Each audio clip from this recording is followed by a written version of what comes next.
Assalamualaikum warahmatullahi wabarakatuh. Agak kariba pemirsa, beragam informasi menarik akan kami hadirkan di seputar Ainus Sulsel dalam 30 menit ke depan edisi hari ini di antaranya. Dituding pelaku tabrak lari, pria lanjut usia dikeroyok warga. Wanita dibunuh pacarnya sendiri di sebuah hotel bintang 5.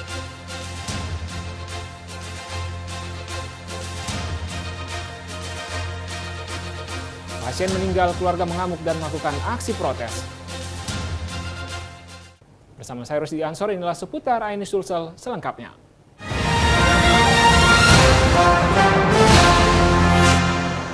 Pemirsa, dituding sebagai pelaku tabrak lari dan pencuri mobil. Seorang pria lanjut usia dikeroyok sejumlah warga saat kendaraan yang dikemudikan diberhentikan paksa di Jalan Sunu, Kota Makassar. Mobil yang dikendarai korban bahkan ikut dirusak massa. Unit Laka Lantas Polrestabes Makassar masih melakukan penyelidikan di balik aksi pengeroyokan ini. Pencuri mobil. Sejumlah warga dan pengendara memberhentikan paksa sebuah mobil minibus putih lantaran diduga dikemudikan oleh seorang pelaku tabrak lari dan dugaan pencurian mobil saat melintas di Jalan Sunu, Kota Makassar. Sejumlah warga yang geram dan terprovokasi langsung dihajar terduga pelaku di atas kendaraan yang digunakan, meski sempat menolak untuk membuka pintu mobil. Aksi main hakim sendiri ini pun viral di berbagai platform sosial media.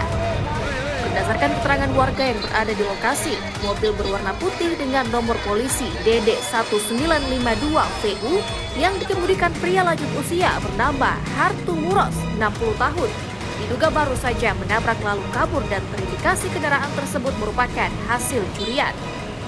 Unit Laka Lantas Polrestabes Makassar yang mendatangi TKP hanya menemukan satu unit kendaraan dan langsung diamankan. Sementara hingga saat ini, polisi belum menerima laporan baik terduga pelaku maupun warga yang merasa kehilangan kendaraan. Jadi kami hanya menerima laporan dari anggota Polsek Talo menyampaikan bahwa ada diduga kecelakaan lalu lintas. Setelah itu kami terima laporan, kami menelusuri tempat kejadian dimaksud, itu di Jalan Sono. Sampai di sana yang kami temukan hanya satu unit mobil, itu dengan ada pengemudinya. Kemudian kami mengamankan ke kantor di Jalan Kartini. Polisi pun masih menunggu laporan dari warga yang merasa dirugikan guna mengungkap motif di balik aksi pengeroyokan ini. Dari Makassar, Yosefin Aidius melaporkan. Seorang wanita dibunuh pacarnya sendiri di sebuah hotel bintang 5 di Tunjungan, Surabaya. Pelaku cemburu, korban masih sering berkomunikasi dengan mantannya dan menolak diajak menikah.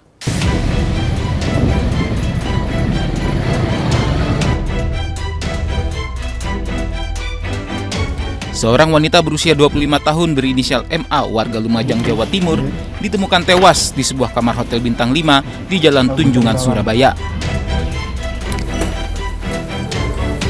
Korban dibunuh oleh pacarnya dengan cara dicekik. Polisi yang datang langsung melakukan olah TKP. Pelaku tega membunuh pacarnya karena tidak mau diajak menikah lantaran korban masih sering berkomunikasi dengan mantan pacarnya. Usai membunuh korban, pelaku menyerahkan diri ke polisi dan diamankan di Polsek Genteng, Surabaya. Seiring waktu, hubungannya makin serius, sempat mau menikah di bulan Desember kemarin, tapi ternyata batal. Alasannya adalah karena korban masih menjalin komunikasi dengan mantannya. Nah, akhirnya batal. Kemudian malam hari ini tadi, dini hari, pelaku mengajak korban untuk datang ke Surabaya, diajak ketemu. Nah, pada saat itu posisi korban ada di Malang. Akhirnya korban naik kereta, turun di stasiun Gubeng, dijemput oleh pelaku, kemudian diajak check-in di hotel. Nah, setelah itu dalam kamar hotel, ya terjadi cekcok, situasi memanas. Ya, akhirnya pelaku gelap mata, terus kemudian melakukan pembunuhan dengan cara mencekik. Saat ini jenazah korban dievakuasi ke Rumah Sakit Dr. Sutomo, Surabaya untuk diotopsi. Akibat perbuatannya, pelaku dijerat pasal pembunuhan dengan ancaman hukuman maksimal seumur hidup penjara. Dari Surabaya, Jawa Timur, Rahmat Ilyasan, Ainus melaporkan. Pemirsa, kasus kekerasan seksual terhadap anak kembali terjadi di Sampit, Kabupaten Kota Waringin Timur, Kalimantan Tengah. Kali ini sebanyak 8 orang pelajar laki-laki yang tinggal di salah satu pondok pesantren di Kota Sampit dicabuli oleh kakak kelasnya sendiri. Atas perbuatan yang telah dilakukan, oknum kakak kelas yang dipercaya oleh pihak sekolah sebagai pengawas adik kelas tersebut, kini terpaksa harus berurusan dengan pihak yang berwajib. Pelaku yang kini sudah resmi berstatus sebagai tersangka secara jujur juga telah mengakui perbuatannya terhadap 8 orang adik kelasnya. Kasus ini terungkap setelah seorang korban melaporkan peristiwa yang dialaminya kepada orang tuanya, hingga langsung melaporkan kejadian ini ke Polres Kota Waringin Timur. Hingga sekarang sudah ada sebanyak 9 orang yang diperiksa pihak Satreskrim Polres Kota Waringin Timur terkait kasus pencabulan ini. Perbuatan cabul ini sendiri dilakukan pelaku sejak bulan Oktober 2024 lalu. Dari modusnya sedikit ada paksaan atau intimidasi dan juga terhadap korban dilakukan rayuan ya, rayu dapat melakukan asusila. Kasus asusila yang melibatkan anak ini masih terus dikembangkan oleh penyidik untuk mencari tahu apakah masih ada kemungkinan ada santri lain yang turut menjadi korban. Dari Sampit, Kabupaten Kota Waringin Timur, Kalimantan Tengah, Normansyah, iNews melaporkan.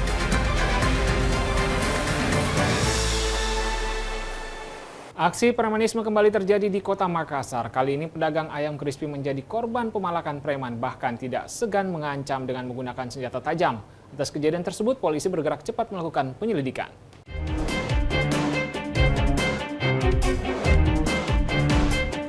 Inilah rekaman CCTV saat 2 preman datang pertama kali melakukan pemalakan terhadap pedagang ayam crispy di Jalan Tinumbu, Kota Makassar, Sulawesi Selatan pada awal Januari lalu dengan memaksa pedagang memberikan uang dan membungkuskan ayam crispy. Pelaku kembali datang pada Selasa 14 Januari lalu. Preman ini kembali memaksa pedagang dibungkuskan ayam crispy. Jika tidak, pelaku mengancam dengan senjata tajam jenis badik dan pengancaman busur dari temannya yang menunggu di depan warung. Menurut Udin, pedagang crispy ini mengaku sudah 2 kali didatangi preman tersebut. Aksi premanisme kedua pelaku disebut sangat meresahkan pedagang yang berjualan, khususnya pada malam hari. Bagaimana ceritanya? Dia datang, minta ayam. Oh, minta ayam. Ya, tapi kasar, bicara. Dia enggak bayar ya? Tidak bayar, karena ceritanya malah ayam. Oh, malah ayam. Ya. Kasarnya bagaimana itu? Bicara kotor. Terus dia bawa bani. Kejadian ini pun viral di media sosial membuat aparat kepolisian Polsek Bontoala terjun ke lokasi meski korban belum melaporkan secara resmi. Pihak kepolisian menegaskan tetap memburu pelaku lantaran aksinya cukup meresahkan pedagang di sepanjang Jalan Tinumbu. Penyelidikan untuk mengetahui identitas para pelaku dan para pelaku tetap kami cari sampai saat ini karena saksi-saksi yang berada di sekitar TKP tidak ada yang mengetahui identitasnya. kabarnya sudah 2 kali ya datang. Kalau untuk keterangan saksi di sana sudah 2 kali, tapi tidak pernah diberikan uang. Mereka memang minta uang, tapi tidak pernah diberikan. Guna mencegah aksi premanisme berulang, aparat kepolisian akan meningkatkan patroli di sekitar lokasi kejadian agar situasi Kamtibas kembali kondusif. Dari Makassar, Lea Muhammad Nur iNews melaporkan. Pemirsa, akibat mengalami kebocoran tangki, 1 unit motor terbakar usai mengisi bahan bakar di salah satu SPBU di kawasan Tanah Baru, Beji, Kota Depok. Detik-detik terbakarnya motor itu pun terekam kamera pengawas.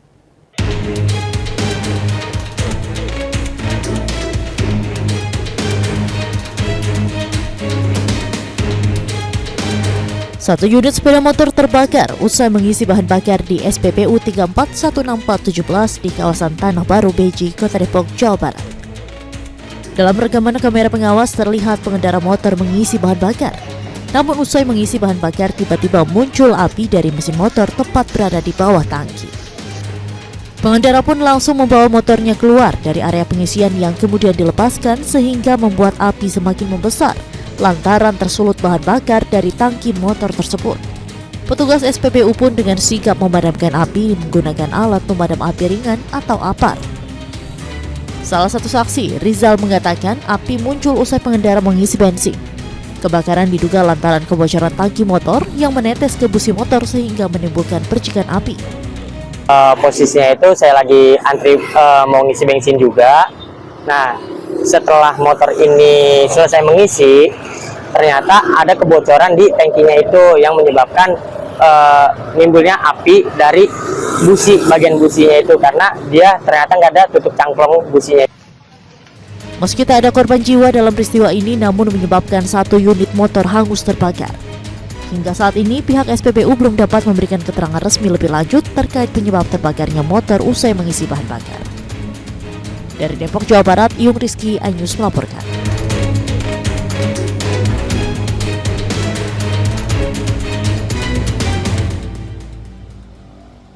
Baik pemirsa, jangan kemana-mana, usai jeda berikut kami akan hadir dengan informasi. Seorang sarjana pertanian ditangkap polisi karena menanam ganja. Selengkapnya di seputar iNews Sulsel.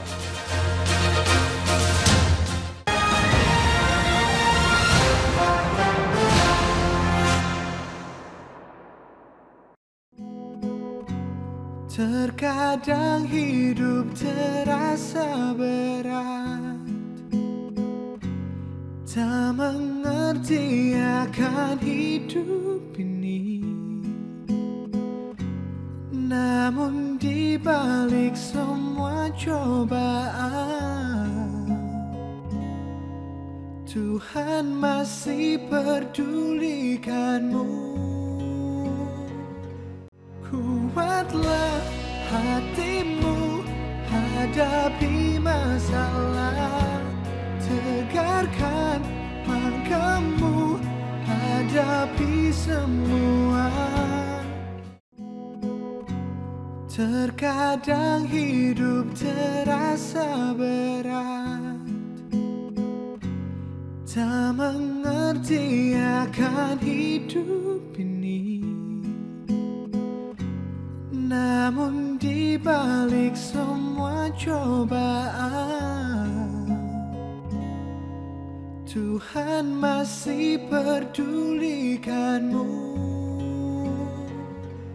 Kuatlah hatimu, hadapi masalah.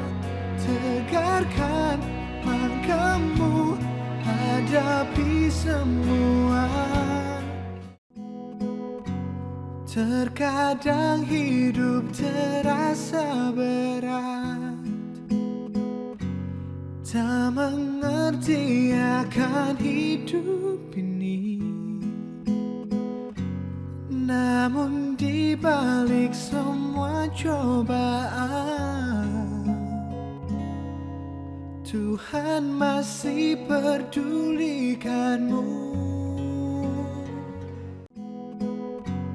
Terkadang hidup terasa berat,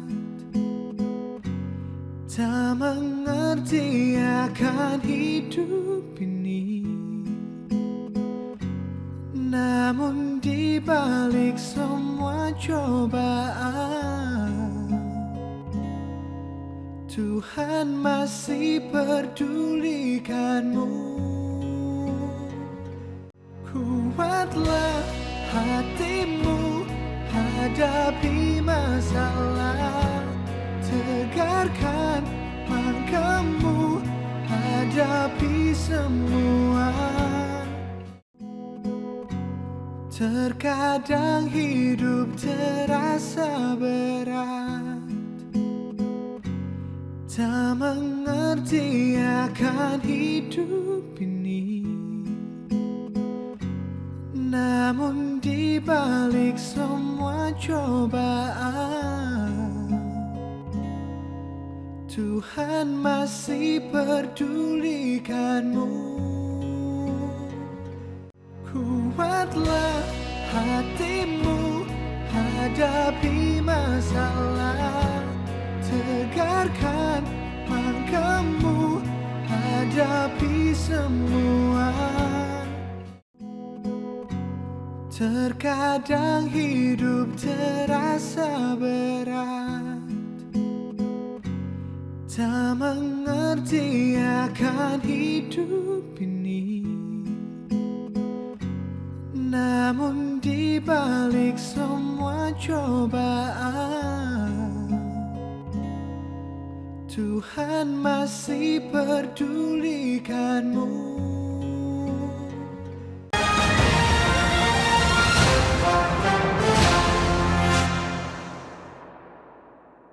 Terima kasih Anda masih bersama kami di seputar iNews Sulsel. Seorang sarjana pertanian ditangkap polisi karena menanam ganja di atap rumahnya di Batu, Jawa Timur. Ia menanam sejak 2019 dan sudah panen berkali-kali.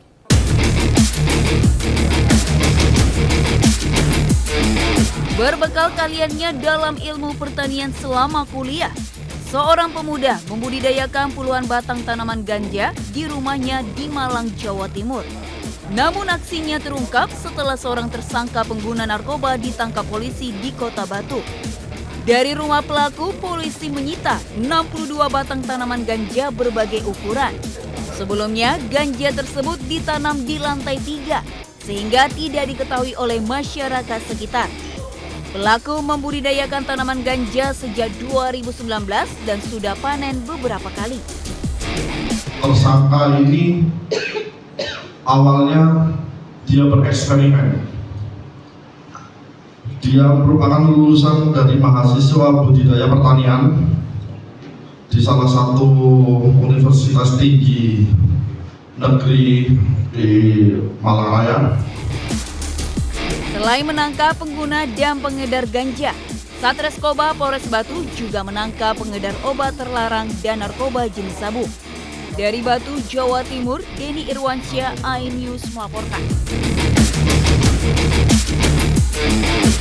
Tak ada dokter anestesi untuk tindakan operasi. Seorang pasien meninggal dunia di RSUD TC Healers Maumere. Keluarga pun mengamuk dan melakukan aksi protes akibat buruknya pelayanan rumah sakit.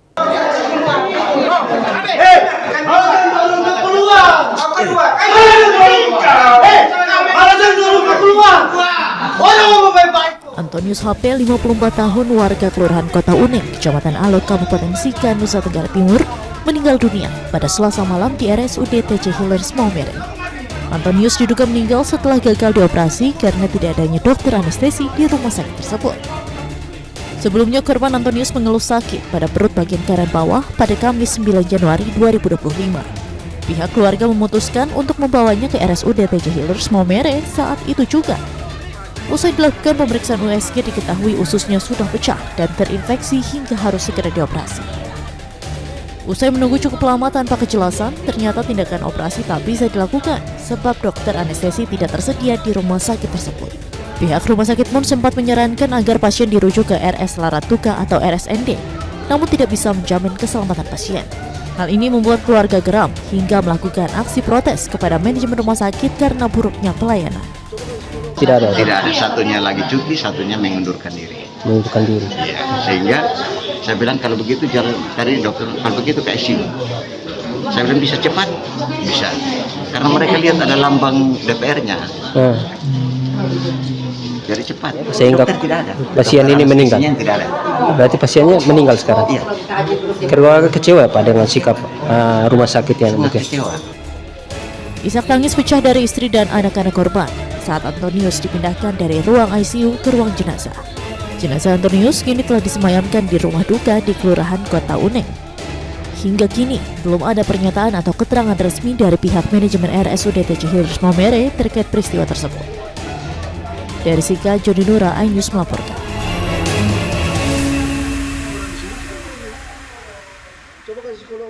Pemirsa, pemerintah bersiap untuk meluncurkan program pemeriksaan kesehatan gratis. Program ini bisa dinikmati seluruh warga Indonesia di hari ulang tahunnya. Lantas, bagaimana mekanismenya? Berikut liputannya.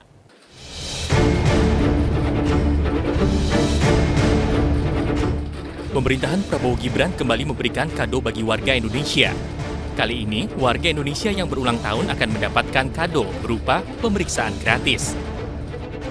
Program pemeriksaan kesehatan gratis ini dirancang untuk 60 juta warga Indonesia pada tahun pertama, yaitu 2025. Jumlah ini akan terus meningkat dengan target 200 juta orang dalam 5 tahun mendatang. Anggaran sebesar 4,7 triliun rupiah telah disiapkan dalam APBN 2025. Menteri Kesehatan Budi Gunadi Sadikin tekankan pemeriksaan kesehatan gratis bukan hanya bertujuan untuk mengobati, tetapi juga kepada pencegahan. Pelaksanaannya pun akan berlaku di puskesmas, bukan rumah sakit. Ini bayangkan untuk seluruh masyarakat Indonesia. Jadi beda itu ya dengan yang seperti yang dilakukan di rumah sakit, ini dilakukan di puskesmas untuk kelompok balita. Jadi baru lahir pun ada tuh screeningnya harus dilakukan. Kemudian anak-anak, remaja, karena beda screeningnya. Kemudian dewasa dan juga lansia. Karena screeningnya berbeda-beda, karena jenis penyakit yang diperiksanya juga berbeda-beda. Pemerintah telah mengklasifikasikan pemeriksaan berdasarkan usia. Untuk balita, pemeriksaan difokuskan pada penyakit-penyakit bawaan lahir. Bila terdeteksi, penyakit ini bisa ditangani lebih awal dan mencegah risiko keterbelakangan mental pada anak. Sementara untuk remaja, pemeriksaan difokuskan kepada obesitas, diabetes, hingga kesehatan gigi.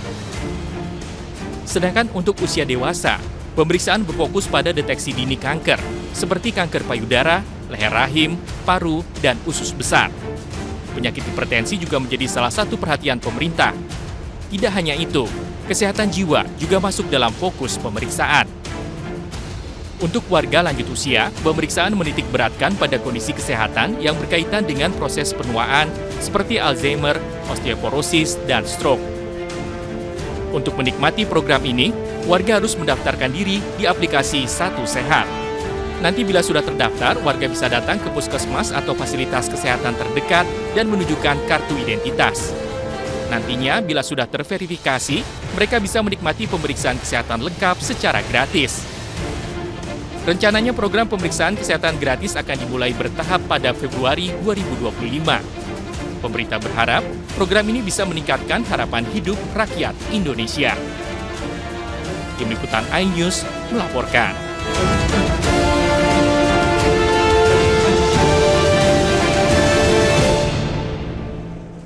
Menteri Komunikasi dan Digital Mutia Hafid menegaskan akan menindak fitur aplikasi Koin Jagat jika terbukti membawa dampak negatif bagi warga.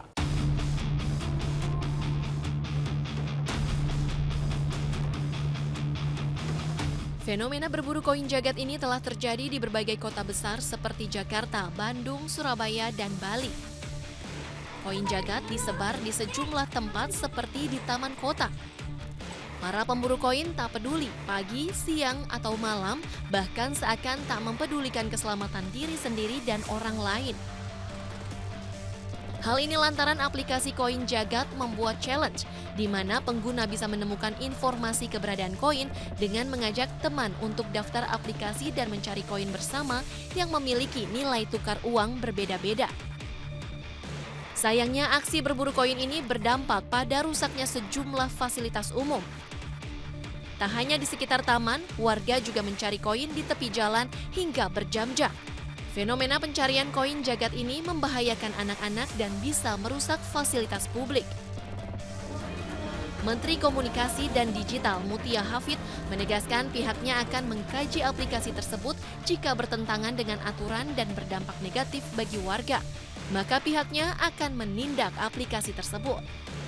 Kita akan pelajari dulu, nanti tentu juga ini di bawah Pak Alex di Dirjen Pengawasan Ruang Digital untuk dipelajari apa sebetulnya aplikasi ini, kerugian seperti apa dampaknya, kemudian juga aturan-aturan mana yang bertentangan dengan undang-undang ataupun aturan yang ada untuk kemudian kita ambil langkah tegas jika ada pelanggaran terhadap peraturan dan juga perundang-undangan yang berlaku. Akibat dampak yang muncul dari aksi berburu koin ini, polisi tak segan untuk memproses hukum apabila ada masyarakat yang merasa dirugikan. Saat ini cukup marak di berbagai kota, ada sekelompok orang yang mencari koin melalui aplikasi atau dari aplikasi Jagat atau Koin Jagat. Ini kami mengimbau untuk melakukan kegiatan tersebut dengan baik, ramah lingkungan, tidak merugikan orang lain, tidak merusak, dan lain sebagainya. Selain itu, jika permainan ini terus meresahkan masyarakat, kepolisian juga akan memanggil pembuat game aplikasi Koin Jagat ini. Tim Liputan iNews melaporkan. Pemirsa, di tengah mahalnya harga kebutuhan pangan, sekelompok ibu di Durensawit, Jakarta Timur membuat urban farming. Memanfaatkan lahan terbatas untuk berkebun, kelompok wanita tani ini mampu dorong ketahanan pangan, bahkan meraup cuan ratusan juta rupiah per bulan.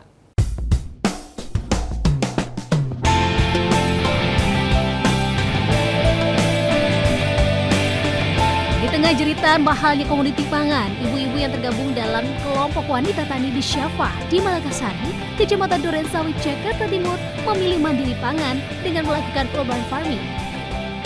Lahan penampungan sampah seluas 800 meter dimanfaatkan ibu-ibu ini menanam aneka sayuran seperti tanaman cabai, tomat, terong yang ditanam di polybag dan galon.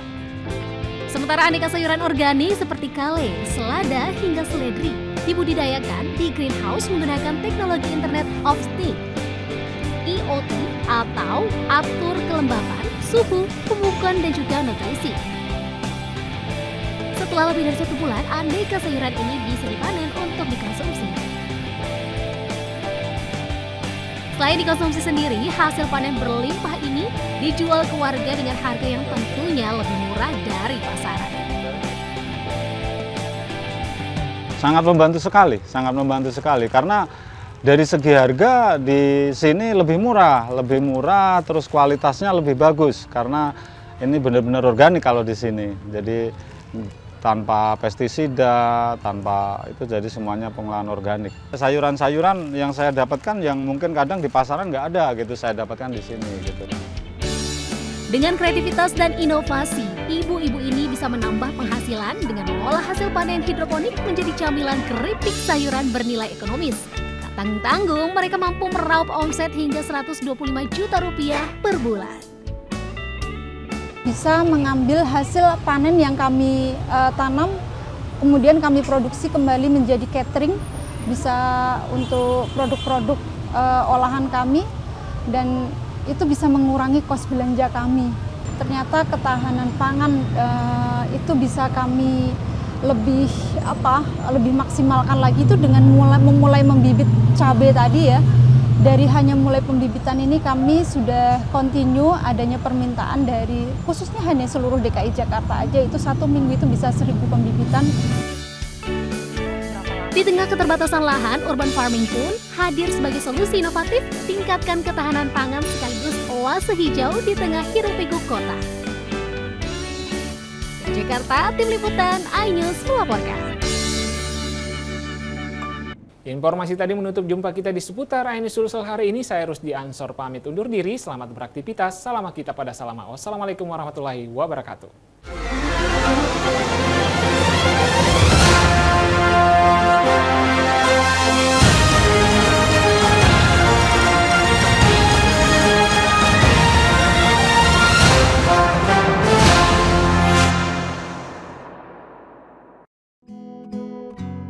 Terkadang hidup terasa berat,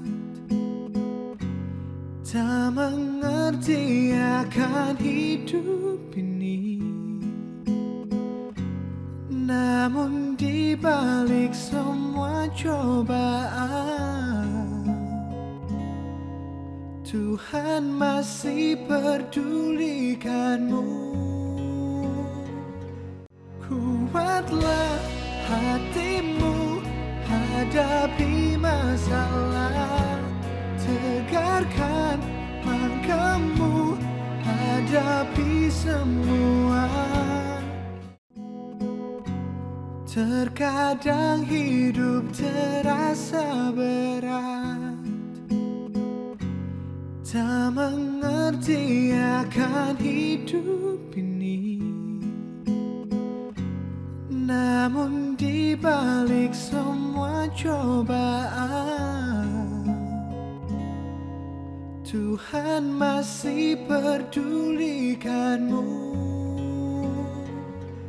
Kuatlah hatimu hadapi masalah, tegarkan langkahmu hadapi semua. Terkadang hidup terasa berat, tak mengerti akan hidup ini. Namun di balik semua cobaan, Tuhan masih pedulikanmu. Terkadang hidup terasa berat, tak mengerti akan hidup ini. Namun di balik semua cobaan, Tuhan masih pedulikanmu. Kuatlah hatimu hadapi masalah, tegarkan langkahmu hadapi semua. Terkadang hidup terasa berat, tak mengerti akan hidup ini. Namun di balik semua cobaan, Tuhan masih pedulikanmu. Kuatlah hatimu hadapi masalah, tegarkan langkahmu hadapi semua.